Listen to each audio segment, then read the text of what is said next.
I'm going to go ahead and get started by asking our three panelists to introduce themselves. If you could share your name, your preferred pronouns, your title, and the institution you are at right now.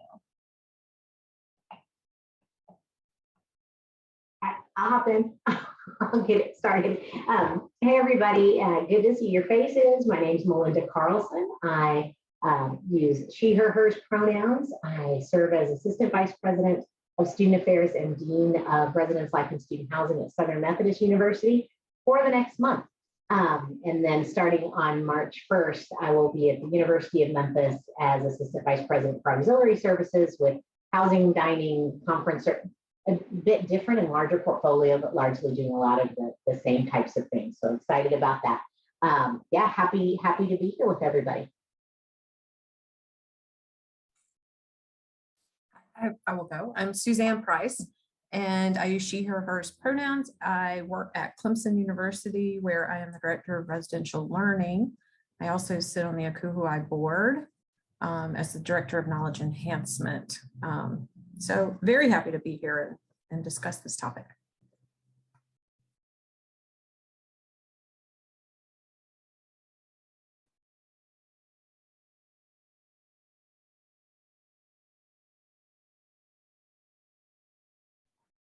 We are still waiting on one more panelist, but no worries. When they join us in this space, we'll definitely take some time for them to introduce themselves.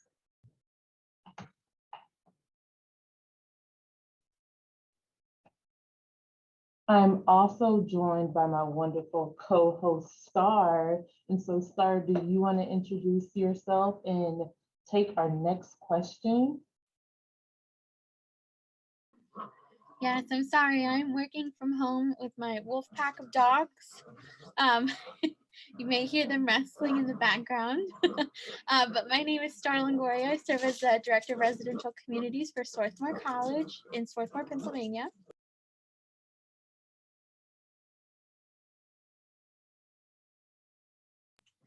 Sorry about that. And I would like for the panelists to share with us 3 to 4 minutes about your personal experiences and your journeys getting involved into volunteer experiences that you've had. They can be institutional, within the community or communities you thrive in outside of work, or within the university, housing local, regional, and international organizations.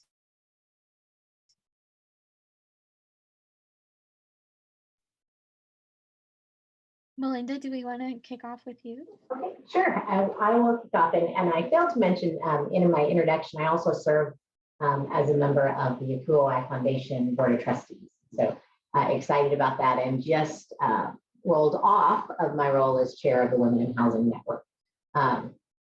So a little bit about how I got started in, or how I think I've always volunteered, right? I think that's always been a part of who I was as a person from being very little, right? And those formative years. But I think where I really started to get into more of a depth of service was several years ago. I was newly married.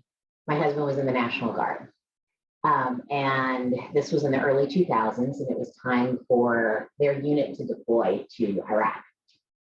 And I remember when it was the families and the spouses group was very, very unorganized. And I think there was a little bit of panic that was setting in for folks about what this was going to look like. For many families, this was the first time that their person was being deployed. And so I saw that need, and really not knowing anything. My father had been in the Air Force for years and years, but never during a time where he had to actually, go somewhere other than kind of his desk. And so I stepped into that role to help organize the families, and realized very, very quickly, and I was living in the Deep South at the time, and realized very, very quickly, many of the women that I was working with had been told this incredibly limited narrative about their lives, their whole lives.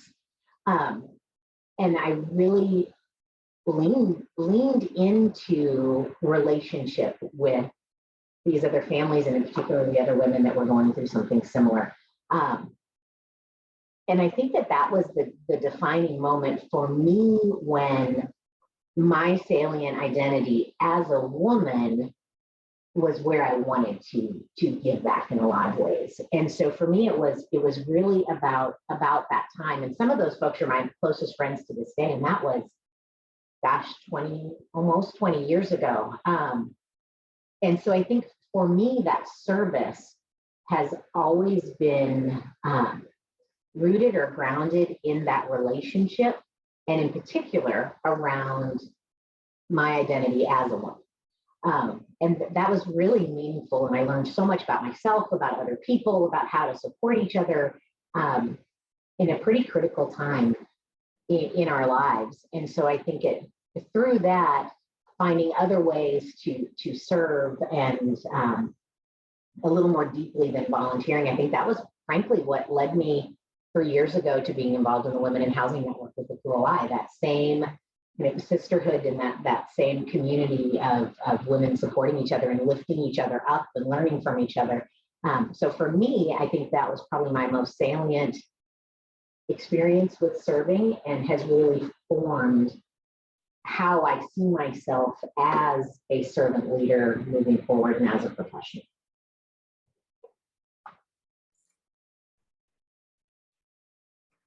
I think my experience really began in college. So I went to a women's college, a private liberal arts, very small women's college.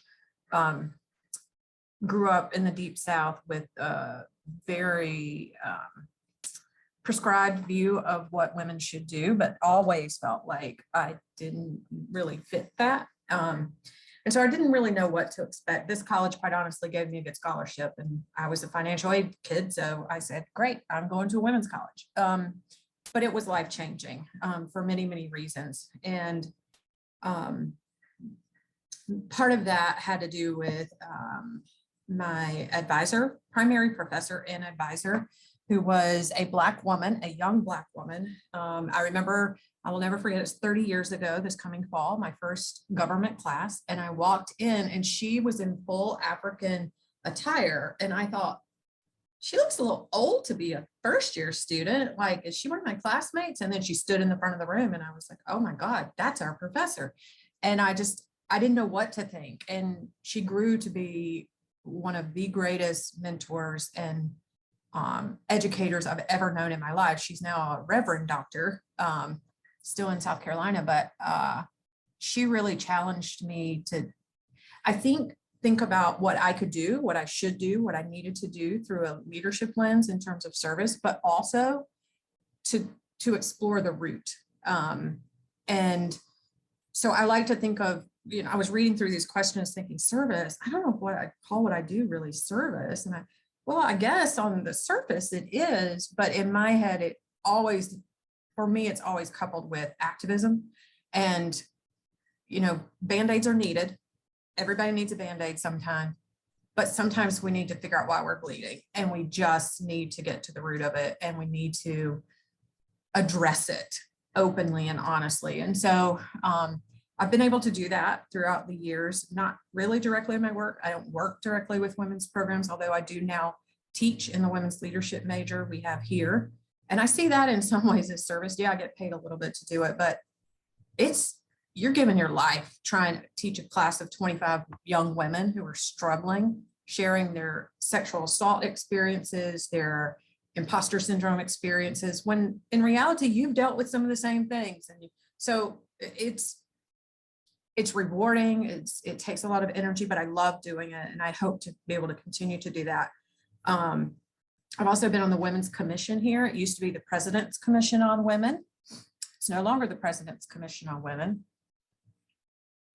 It's just now the Commission on Women. I have feelings about that, and I let them be shared, and I'm no longer chair. That's fine. But I think it's telling. And so all the commissions continue to question that. Let me see. Homeless Period Project is a group where in terms of like volunteering, Homeless Period Project started really right in a town next door. And the work that they do to provide period products for homeless women, women in prison, schools, girls in schools, is just phenomenal to me. And I think is part of fixing that root cause, because it's part of who we are and part of the problem in many ways. So I like working with them. We actually have a student, you can do a student organization. So if anybody's interested, I could try to figure that piece out, but they have a great webpage and some information too. And then I think the ACUHO board, I do knowledge enhancement, which involves a lot of different committees, but I think always in the back of my mind, I have that foundation at that women's college with Reverend Dr. Sheila Elliott speaking in my head. I mean, as a woman, I will never forget the 2016 election and sobbing as a woman because of things that had happened and the way I felt my life would be impacted. And I called her and she said, "Now we rise up." And I thought, okay, if she can say that to me, I can get it together and I can work with her. So I appreciate strong women like that. Thank you so much for sharing. I think as I'm listening to both of you just really recount your experiences, I'm hearing a lot of things around networking and advocacy and sisterhood. And actually, Suzanne, your response is a great segue to our next question that our committee developed. And so, can you please share with us a difficult moment you've had to navigate managing your job position and or service volunteer roles and responsibilities? I do have a very practical, I thought about this one. Part of Women's Commission was advocating for a child development center, child care center on campus. We were the only top 25 public institution without one. And so that kind of became a 40-year project for different women and different women's groups across campus. And so I was active with the group. And what was interesting is I've always appreciated my supervisors in my real role, my real job, allowing me to do that work and to be an advocate and to support and really not worry about it in any way, especially on a campus like ours, where sometimes you might need to worry about things. But in this moment, we were getting ready to go to the CFO at the time, the women's group, and say, do or die.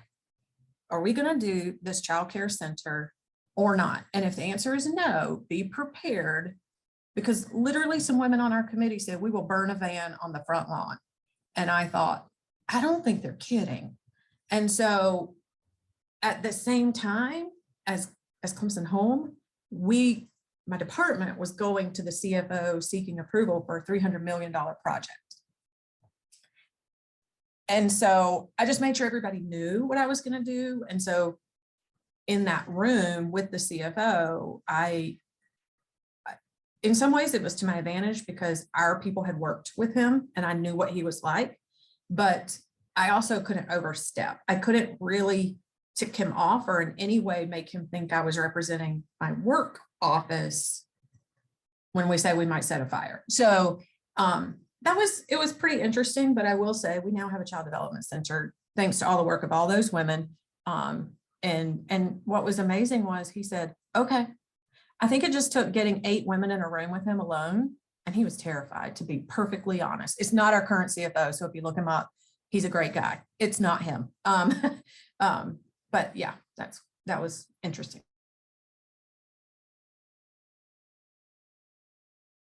I wonder if we want to pause for a second and give Lisa Freeman, our third panelist, an opportunity to introduce herself and say hello to the group. Good to see you, Lisa. Hi, everybody. Let me apologize for being late. I knew this event was happening and yet forgot this event was happening. I had 3 fires that I literally walked into this morning, and God bless Deanna for sending me just a, hey, we're still here. And I was like, oh my goodness. So let me apologize for being late. Hello to everyone. I always like to say good morning, good afternoon, good evening. because if we are an international association, we need to honor the fact that we could have participants that are logging in from all over the country and world. So I hope that you all are doing well. My name is Lisa Freeman. I am the Director of Residence Life at American University in Washington, D.C. And prior to that, I also served on ACUHO's board as the Equity and Inclusion Director. And I'm excited about the new leadership that will be in the form of Yeti. So excited to see what will happen with that. But I also am honored to serve. I don't know if chair is the right word, but I am a part of leading a phenomenal group of women in the form of Leadership Academy, to which Paige is one of the dynamic cohort members. So I'm excited to just contribute and to learn from them. They were blowing up our group chat last night. And had I not have a 19-month-old, I would have chimed in. But I just got so excited because of what is forming in this community. So thank you, Deanna, for the invite, and to this wonderful group that is probably the group of all groups in the form of volunteer and work and impact for women throughout the field. So that was a very long version. I'm trying to make atonement for being late, and hopefully I've done so. And if not, just send me a message and I'll figure out a way to smooth things over.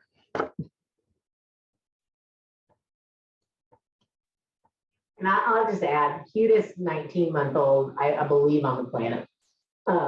Yeah, Kobe's adorable. Thank you. Yeah. All the pictures, love seeing all the pictures. So I think the question that we were on, so please sharing a difficult moment you've had to navigate managing your job position in service or volunteer roles and responsibilities.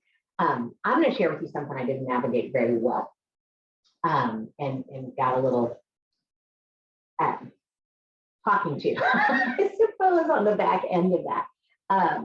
And without, kind of outing people or an institution, there was a volunteer or a service role that I had that gave me the opportunity to advocate for a group of folks in Washington, D.C. And the role that I was at my current institution at the time, I was able to meet 3 different senators because of the role that I had. And I may have blurred those lines a little bit too much. And I utilized, for all the right reasons, my current relationship with those senators because of my work role to get my foot in the door to a couple committees in Washington, D.C. for my volunteer role. And I think I don't regret that I did that at all because the outcome was wonderful, but I will say that my institution, in hindsight, I probably should have given them a little bit of a heads up that maybe I was leveraging those relationships in that way. It all turned out okay, but I think that was probably a lesson that I learned in my excitement to be able to be incredibly strategic and get some things done on behalf of a group of folks. I utilized relationships that I would not have had I not been working at that institution. And so I guess the moral of that maybe is the figuring out, I should have figured out those boundaries a little bit better and figured out how to navigate them a little more successfully. I mean, the end product was a success, but I had some smoothing over to do on the back end. So I guess that's the ultimate ask for forgiveness and not permission. And maybe I should have gone the other way with that. But I think so the boundaries and the lines of responsibilities when those things overlap when maybe they shouldn't was I think a lesson that I learned pretty early on. No, it was totally vague, but I think it's interesting that you both talked about managing these connections and relationships and maybe even responsibilities in progressing or trying to advocate for progress for your communities. Lisa, I'm wondering if we can ask you the same question as well. Can you share with us a difficult moment you've had to navigate managing your job position in the service or volunteer roles and responsibilities? Oh, I had about 3 or 4 that immediately popped on. But I mean, I think the one that's most salient is, and I mentioned becoming a new mom and, being in this role or being in the role in the executive director role, and having, so for those that don't know, my son was adopted, and he was newborn. So if you go through adoption journey, you don't get like, you're having a baby in 9 months. As a matter of fact, it tends to spring up on you and you find out, and then you're picking up a baby like a week later. And that was what happened to me. So there wasn't a lot of plan and preparation. And I was right in the throes of on our campus with COVID. Things started popping off in March, and Kobe was born in June. And then I'm also serving in this executive role that required a good amount of my time. We were having lots of conversations about the unrest that was happening in our country and what was the position of ACUHO. And out of that formed a anti-racism task force. And so there was just a lot of things being thrown at me at once. And just, this was new territory for me being a mom. I, just didn't consider that was going to be as difficult as it was navigating. And then also having leadership, if I be completely transparent, that weren't moms. And so some of my senior leaders weren't parents. And so some of what I had to navigate, I went out as one person who was always accessible and looking at email all times of the day to I can no longer do that because my priorities have shifted. And so it became this difficult, how do I balance my work responsibilities and have that high expectation of doing good work, and then also doing the good work of the volunteer through ACUHO.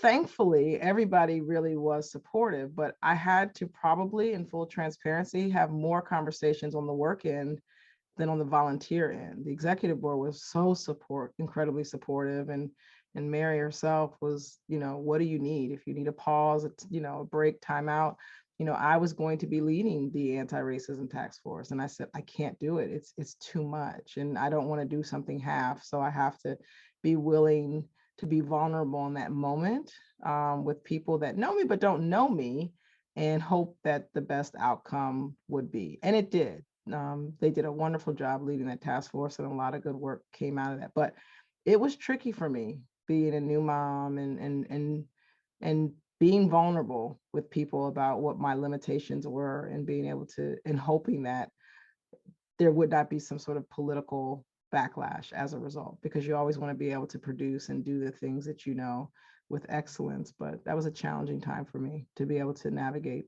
those worlds.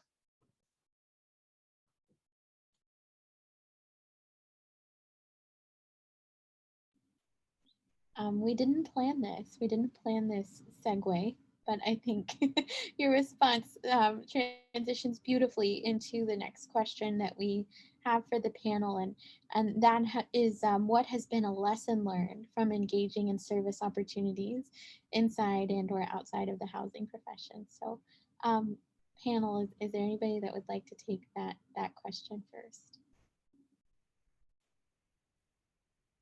I will. So for me, it's the need to be transparent, right? I think I shared right when we started that I'm in my current role as an AVP at Southern Methodist University, but in about a month, I'm starting at a different institution in a similar role.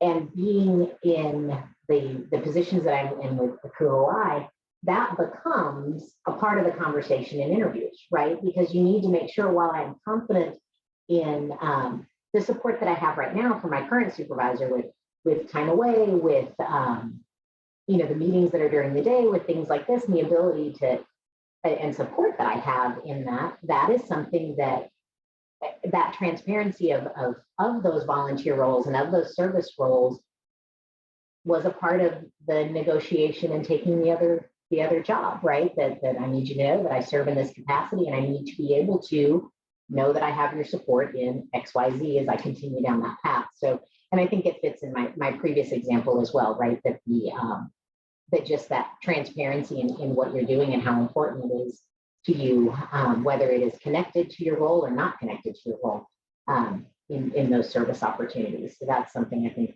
that I've learned, and just be incredibly transparent with the time commitment, the passion around it, and what you need from your current employer to be able to be successful.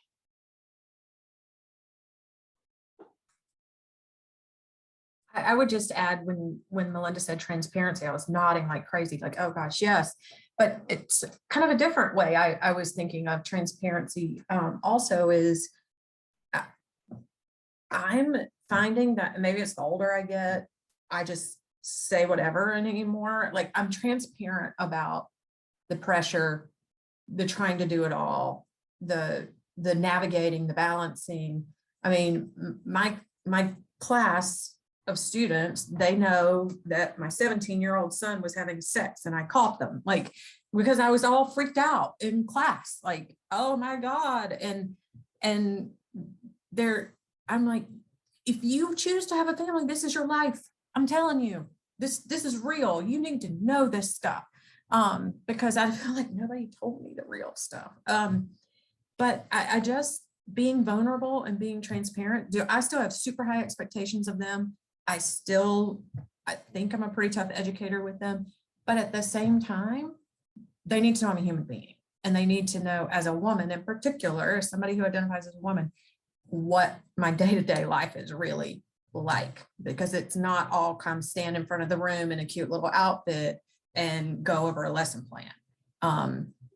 And too often, I think, particularly for people who identify as women, that's the story that's told, you know, having it all, being successful, whatever that nonsense is.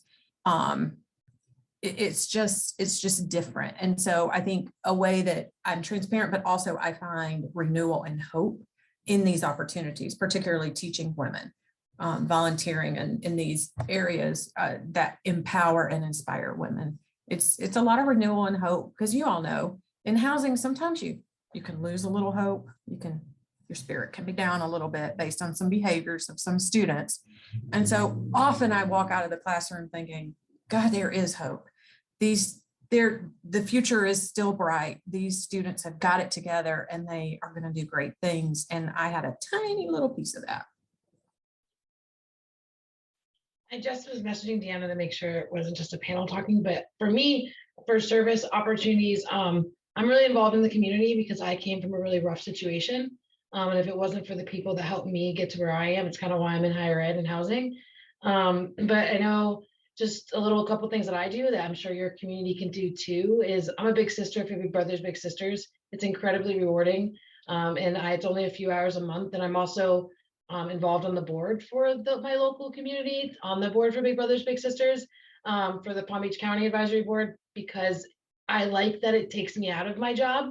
I like that it takes me out of work and into a different environment. I think also it allows me to make friends with people out of work. I feel like making friends as an adult is difficult. And so I really appreciate that too. So we're all like-minded things. I also got a scholarship when I was young in high school, it was a significant amount of scholarship money. And I reached out to them saying, like, I really appreciated that. Is there anything I can do other than monetarily to support? And now I'm on the committee for the scholarship, and I get to interview high schoolers that are applying for those things. And so I took the things that really filled my cup and really impacted me and took them and really ran with them and just asked. No one's going to say no to help. I feel like, and so now I'm like super involved, and I love those things, because as much as I love my job and I love my students, it's nice to have something else to do outside of here. I also think that when my students hear about it, because I went to Macy's and did like shopping with the kids and things like that.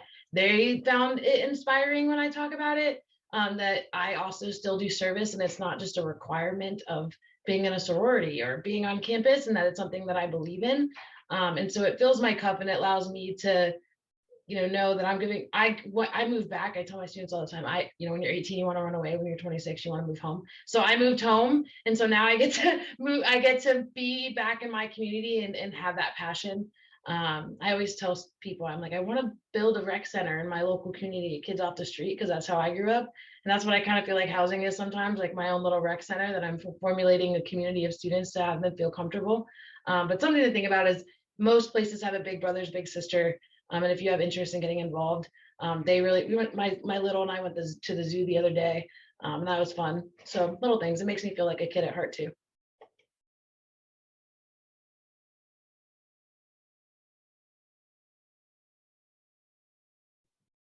Thank you for sharing, Christy. Does anyone else want to share any service orgs that they are a part of or things that they're doing to serve the community or the profession? One thing I thought about that I didn't mention because I don't think of this as service at this point in my life at all, but I was part of a first-year mentoring program and on our campus, and it was by design. It was very low income. The students didn't know this, but we were selective in how they were chosen to be a part of this. And I remember somebody saying, pick somebody on the list. And I said, I don't know. I like working with women. Give me Allison. And, that was 2014. And Allison is now my daughter, like not legally. I mean, she's 25 now, but she was being raised by a single grandmother who died her junior year of college. She literally had no one else.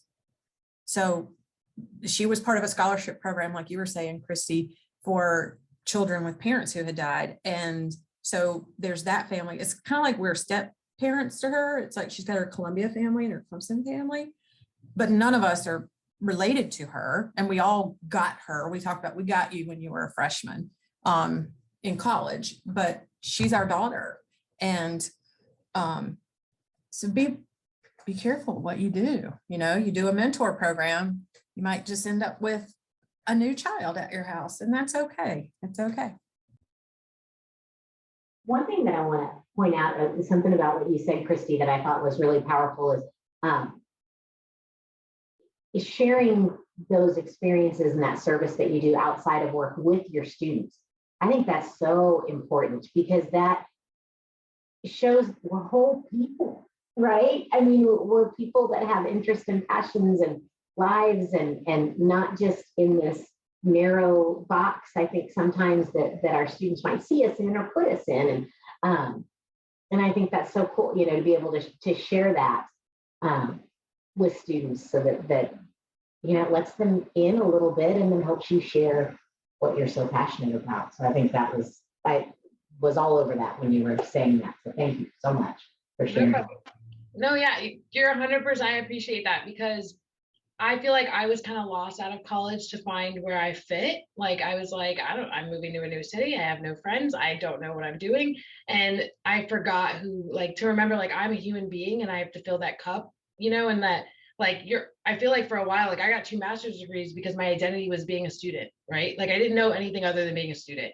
And so I was like, I had to figure out what does it mean to not go to school. And so I tell students, like I kickbox every morning and then I go volunteer and they're like, you have a life outside of here? I'm like, yeah, that's why sometimes I don't respond to your email right away. Like there's a reason. And so reminding them, I think for them holistically thinking of who they identify as besides a student too, and what they want their future to look to be.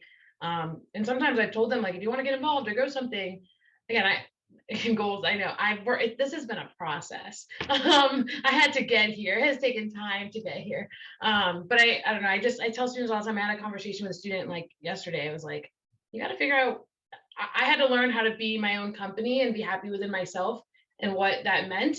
And then also figure out what fills my cup without having to, just, I don't know, spiraling over here. But thank you. I appreciate that.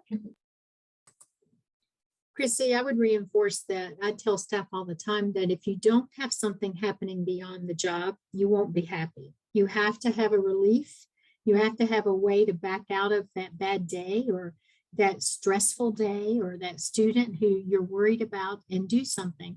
So I think it's good for students to see it. I also think it's good for all your staff to see that, you know what, I'm leaving at 5 because I've got an evening event that I'm volunteering at. And hey, do you want to come with me? Right.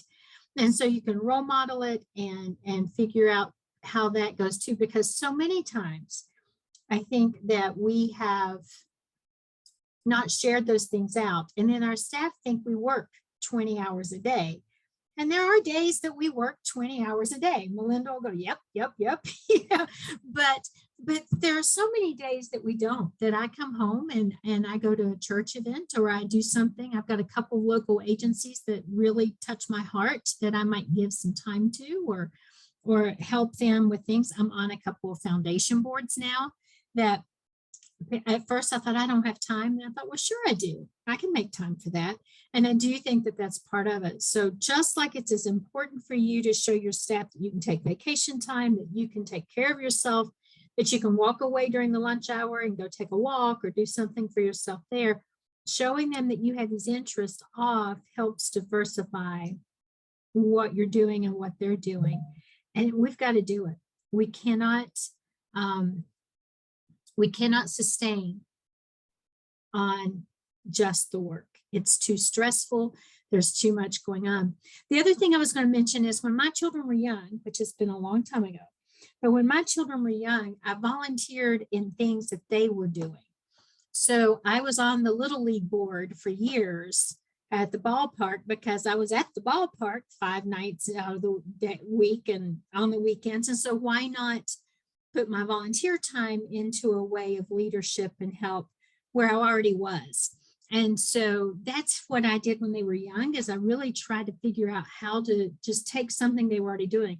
My daughter was in drama, so a lot of my volunteer time for the school went into drama after hours on weekends. And so I was doing it with her around. She was seeing me put in, but also I wasn't trying to fight and do some of the things I wish I could have done at that time because I only had so much hours in the day. Now I can focus because they're grown and they're not living with me. I can focus on some of those areas that really touch my heart differently. So I would recommend that. Yeah, I just put in the chat, but I was going to say also similarly, like as a single woman, that it's okay that I don't run home to my partner or that I don't run home to my children. Like, and that though I'm single, it doesn't mean I need to take on the extra work all the time, that I can still leave at 5 o'clock, just like everybody else. I'm the first to say, sorry, I got something to do today, or I'm running my nail appointment. And that's the reality of the situation.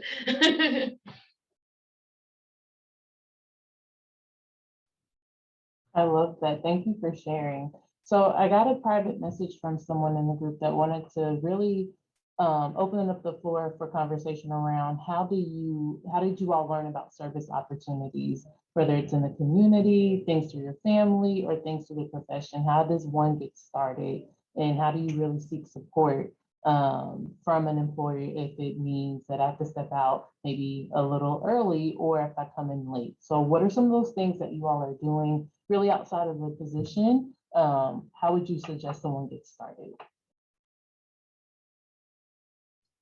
I know when I first started as a community director many years ago, the campus really had a focus on service. And so it was almost like when you became a part of the system. I was at UNC Chapel Hill. I think there was just an expectation that you were going to find some way to get involved and some way to serve. And I appreciated that that was their focus. And so that almost gave me an automatic permission to do things.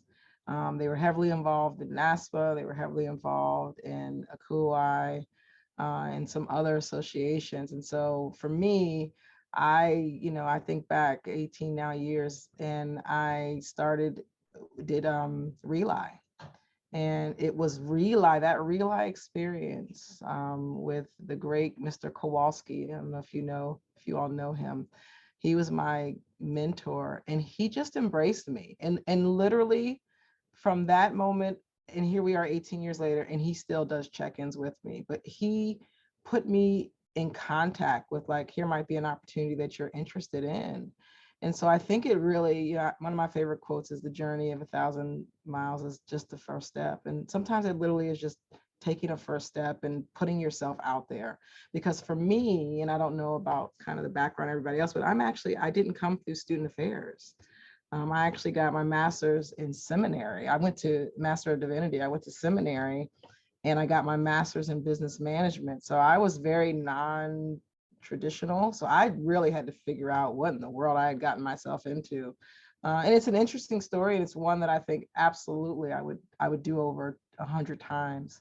But I felt a little fish out of the water when I first came into this field. And so having a mentor and someone that gave me some advice and guidance on how to get involved, I think was important. And then I also had women that looked like me that also reached out and gave me some ideas about how I can make inroads, because it was very intimidating. So I got involved with NCHO.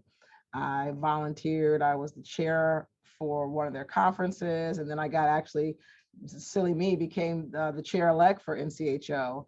Now I had to step down because I got this position in DC, so I was no longer in the ACUHO region, but I'm sorry, in North Carolina, and then being involved in CIHO. So I really do think it's about these type conversations and me making connections, and someone says something that you like, email them, reach out to them. It starts with one single step.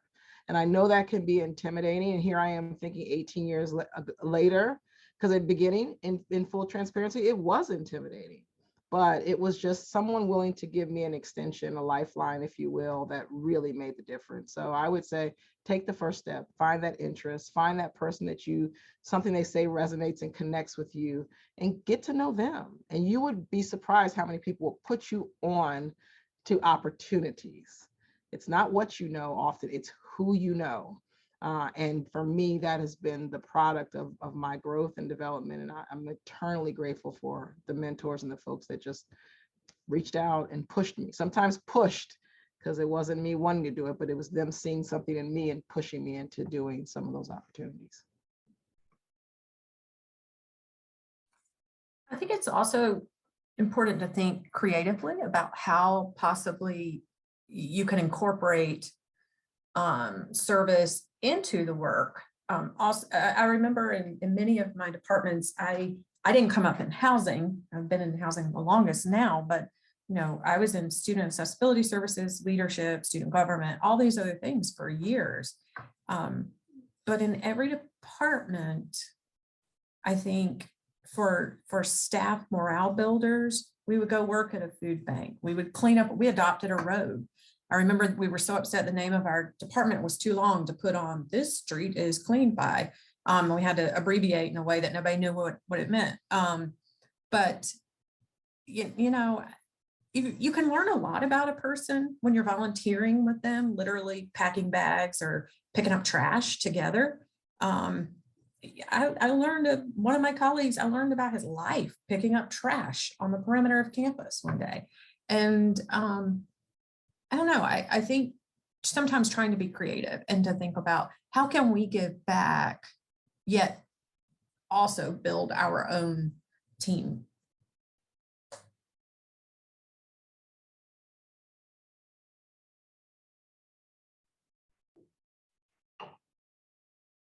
I love the comments in the chat. Christy said that at their last institution, they planted a tree each spring. And so I also have one more question before I pass it over to Michelle and Nicole. So this person wants to know when, actually, I'm gonna keep that to myself. So I would love to pass this over to Michelle to talk a little bit about the mentor-mentee items that she was talking about in the chat. Hi everyone. Thanks so much for the great conversation today. I just put in the chat, and Lisa did an excellent job without even knowing of helping us segue there, of getting connected. So there is a form in the chat, a link to a form I should say, and I'll post it again here in a second, where you can sign up to participate in our mentor-mentee program. And it is a choose your own adventure. So you'll also get a link to the spreadsheet, so you can reach out to anyone who you think might be someone you'd be interested in connecting with and getting to know a little bit more, a little bit better. So we would love for you all to fill out that form if you're interested, and then do what Lisa said and make those outreaches if you see someone on there that you would like to connect with, or you thought like, hey, I'd really love to connect with Lisa because she said this quote that also resonates with me, whatever those things kind of might be.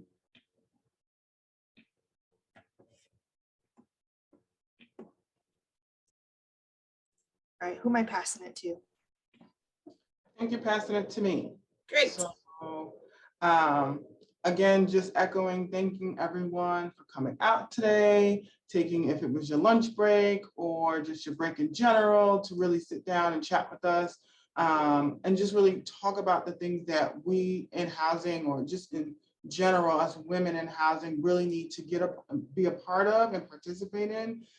We do have a housing participation survey that we would like you.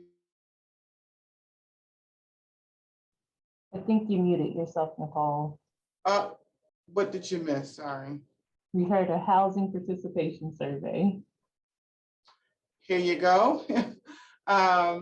So if you could please fill it out. This way we can get a little bit more information about how you enjoyed the roundtable discussion. Two, what are some topics that you would like us to move forward with in future roundtable topics, as well as information about the mentor-mentee initiative. So if you could please just take some quick time and fill that out, and then we'll be able to plan for the next, our next committee academic year for the different roundtable discussions that we will be having. And I am pointing it back to Paige. Thank you. So I also want to give time to make sure that we properly introduce our new co-chair-elects. And so Michelle and Nicole are taking over for the Women in Housing.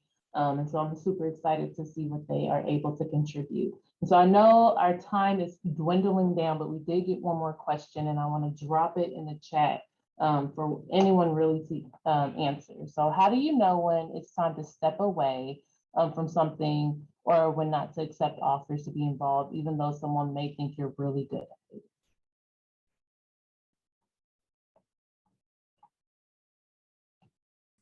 it? You're just not motivated anymore about it, right? And you're not feeling it, and you can't, I don't know that, yep, you all are good at so many things. It doesn't mean that's where you want to be spending time, right? And so I think you've got to think about, is this for you?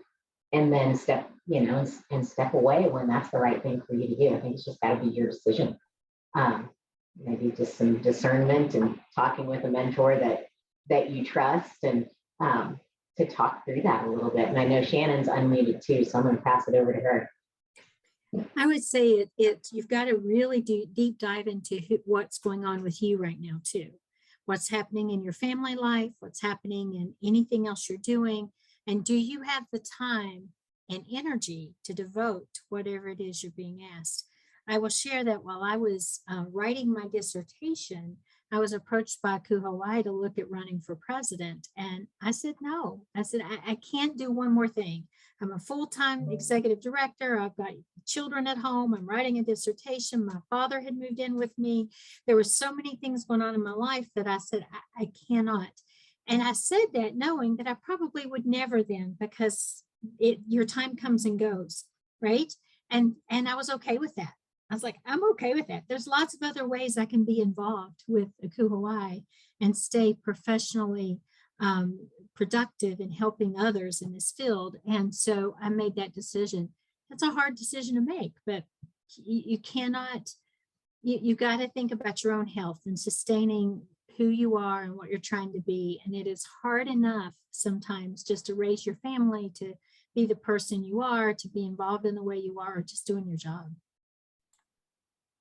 And I would, Shannon, I appreciate everything you said. I think I now realize everything has an expiration date. And I think that we have we go into things thinking that we're going to be there forever. And that's not true. I mean, you can go and do something well and know that I always say you should leave it better than how you inherited it. But sometimes we just stay for staying sake, and it doesn't bode you well. It doesn't do anybody else's service. The other thing is, and I think Shannon almost nailed it. Like, don't just say yes to say yes. I mean, it's easy to get in the trap of, I'm just going to say yes because it's going to feel good to do all these things and my resume is going to be great. And then you end up getting in there and you don't do a good job, and you also develop a reputation because of that. So you have to be mindful of when you say yes and when you say no. And your no's, if anyone really understands and really appreciates you, they will respect a no than saying a yes and then not doing it well. One of the things that I would like to, hi, I'm Anna Hernandez. I just wanted to add is sometimes you really want to do whatever the experience is, but it's time to make room for other people at the table. And so taking a look at what is the opportunity that's being presented to you and why. Is it because you're known in the field, because you've done it before, all of those types of things. And you know, if somebody's coming to you to volunteer in that capacity and you have the opportunity to bring somebody different that may not be in the circle, whatever that circle definition looks like, that's an opportunity when I have stepped away, even though I really wanted to do it. So it doesn't always have to be on the, you know, you don't want to do it, you're overwhelmed, etc. You could really want the opportunity, but that's part of the role as well, is to give others the opportunity and or prepare them for that opportunity. So I just wanted to add that to the conversation.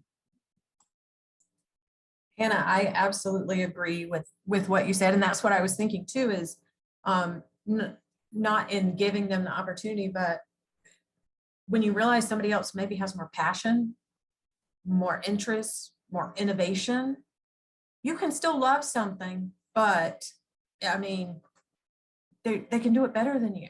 And so you're right, as hard as that may be, but to recognize and say, you know, you really should do this. Sometimes, you know, when I've been asked to serve in certain positions and I've known I'm not the most passionate, or I'll make recommendations. And I think that's okay, particularly when we're uplifting other women, people who identify as women, who don't always get asked to do things, but to say, you know, now's not the right time for me, but I have this colleague, or have you thought about this person? To really spread it around and grow the leadership among all of us.